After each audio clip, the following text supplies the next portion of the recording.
కూతురి ప్రేమకు అడ్డొస్తున్నాడని భర్తను హత్య చేయించిన భార్య. మహబూబ్ నగర్ జిల్లాలో ఆలస్యంగా వెలుగులోకి ఘటన.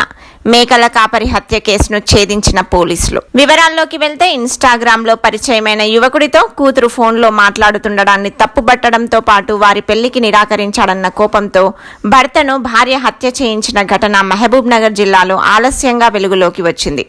సిఐ ఆదిరెడ్డి కథనం ప్రకారం జడ్చర్ల కావేరమ్మపేట రాజీవ్ నగర్ కాలనీకి చెందిన మొక్కం చిన్న ఆంజనేయులు మేకల కాపరి. ఆయన కుమార్తె అంజలికి హైదరాబాద్కు చెందిన పాండు ఇన్స్టాగ్రామ్లో పరిచయమయ్యాడు. అతనితో అంజలి తరచూ ఫోన్లో మాట్లాడుతుండడాన్ని చూసి తండ్రి మందలించేవాడు. అయినా ఆమె ఖాతరు చేయకుండా పాండుతో ఫోన్లో మాట్లాడేది.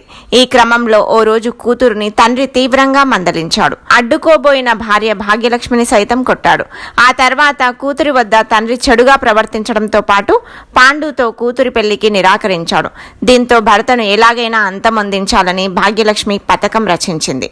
సుపారీగా 3 మేకలు ఇస్తానని, తన భర్తను హత్య చేయాలని 3 మేకలను సుపారీగా ఇస్తానని తమ కాలనీలోనే ఉంటున్న కాళ్ల మైసమ్మను కోరింది. దీంతో మైసమ్మ పథకం ప్రకారం భాగ్యలక్ష్మి గత శుక్రవారం తన భర్తను మేకల షెడ్డు వద్దకు తీసుకెళ్లి మద్యం తాగించి మైసమ్మకు అప్పగించింది. మైసమ్మ తన అనుచరులైన ముత్యాలమ్మ, నరసింహులు సాయంతో అంజనేయులు గొంతు కోసి హతమార్చాడు. అనంతరం నిందితులంతా పరారయ్యారు. దీంతో రంగంలోకి దిగిన పోలీసులు సోమవారం భాగ్యలక్ష్మి, కాళ్ల మైసమ్మ, నరసింహ, మాల ముత్యాలమ్మలను అరెస్టు చేసి కోర్టులో హాజరుపరిచి న్యాయస్థానం ఆదేశంతో రిమాండ్కు తరలించారు. నిందితుల నుంచి మోటార్ సైకిల్, కత్తి, ఫోన్లు స్వాధీనం చేసుకున్నారు.